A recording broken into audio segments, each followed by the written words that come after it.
Hey y'all, Scott here, Death. It's pretty neat, right? Well, that's what the Wii U is up to these days, and during the era of Wii U, I had an alright time. There was a decent handful of great experiences on the platform.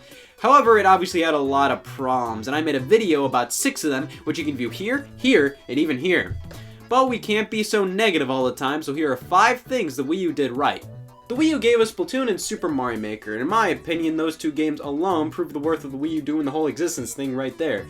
It's just a shame because if those 2 games came out around launch period, then I think the Wii U would have sold much better. Definitely not Wii numbers, but closer to GameCube and Nintendo 64. Splatoon was Nintendo's first big new character-driven IP since Pikmin, and the fact that it did so well should make everybody happy. It showed Nintendo that their fans are willing to buy more than Mario and Zelda if Nintendo feels confident in them. And Nintendo definitely knew they had something special with Splatoon. Mario Maker is still a Mario game, but a star in what I believe to be a big sub-series for Nintendo. The online communities for these games are massive and show just how big of a success they really were.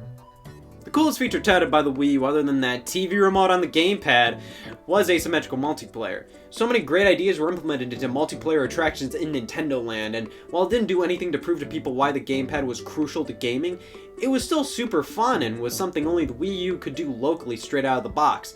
Sure, it didn't have much of a wow factor to it, but asymmetrical multiplayer offered a lot of fun options for multiplayer on the Wii U.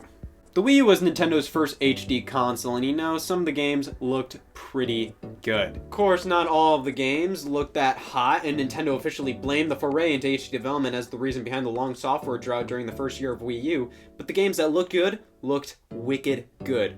Mario Kart 8, Pikmin 3, Paper Mario Color Splash, Smash Brothers. These games all looked gorgeous, and they definitely helped the Wii U look better than it usually did in comparison to the Xbox One and PlayStation 4. Nintendo Directs were Nintendo's primary method of relaying information to their fans throughout the Wii U generation. Now, many people could argue that Nintendo Directs aren't good, as they were only prominent through the Wii U generation, the same generation Nintendo had record losses in, but I think for the fans, they were great. They were basically mini E3s every 2 months or so with Nintendo charm, spunk, and residue. And the build-up before one, man, that was awesome! Nintendo Directs are just a lot of fun, and none of them are home runs by any means, but I still think they're proficient ways to relay information to fans about upcoming projects, and with a global company like Nintendo, pre-recorded video streams are the way to go. If you watch my video on why the Wii U failed, which you can catch here, and down there, you'll know that one of my biggest talking points was the fact that the 3DS and Wii U software libraries were vastly the same. But even my arrogance for being right can't stop me from telling you guys that there's a ton of games on the Wii U that I just had a fun romp and a half with. And these games include Pikmin 3, the nerve of this game being so neat. Pikmin 3 is marvelous, it's beautiful and plays like a dream. Super Smash Bros. For Wii U, best Smash game, approach me with Edge, I dare you. Mario Kart 8, one of the best Mario Karts, right up there with Double Dash. Splatoon, an amazing accomplishment for a new IP.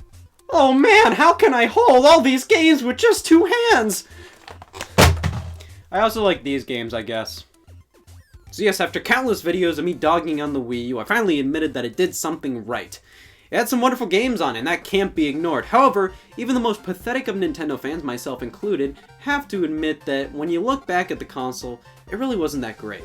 I was way into the Wii U during its lifespan, but as I look back at it, I can clearly see why it was a flop. But hey, at least the Wii U's legacy will live on within the Switch, as the HDMI cables manufactured for the Wii U are still being used with the Switch.